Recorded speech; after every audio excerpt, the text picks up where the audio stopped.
dumating sa iyong buhay. Akala ko ay ako ang iyong pinili at pinahahalagahan. Ngunit habang lumilipas ang mga araw, nakita kong ang aking halaga'y hindi mo man lang inalala.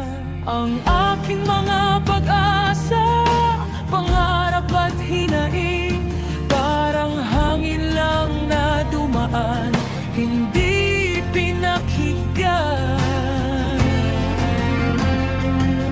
Sinubukan kong manatili, magtiis at maghintay, umaasang magbabago ka, magiging mabuti ang lahat. Ngunit ang bawat pagkakataong ibinigay ko ay ginamit mo lamang para mas lalo akong masaktan.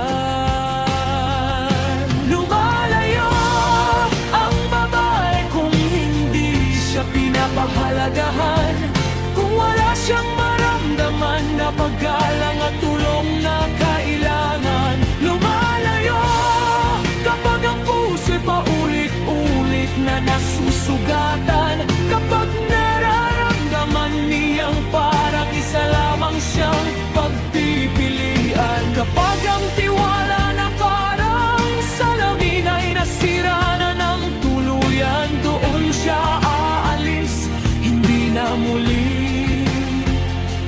babalik pa.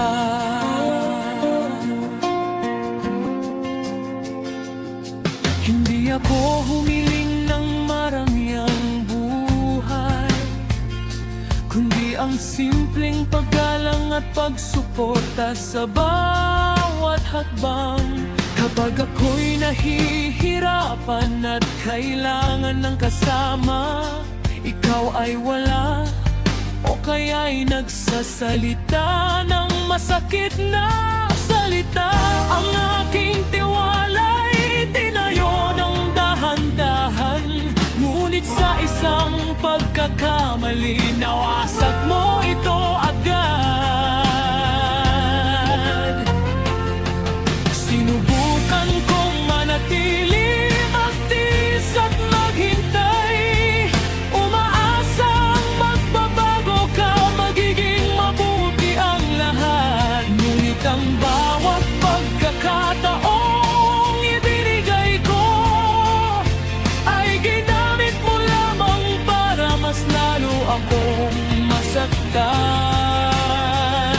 Lumalayo ang babae kung hindi siya pinapahalagahan, kung wala siyang maramdaman na paggalang at tulong na kailangan. Lumalayo kapag ang puso'y paulit-ulit na nasusugatan, kapag nararamdaman niyang parang isa lamang siyang pagpipilian, kapag ang tiwala na parang salamin ay nasira na ng tuluyan, doon siya aalis, hindi na muli babalik pa.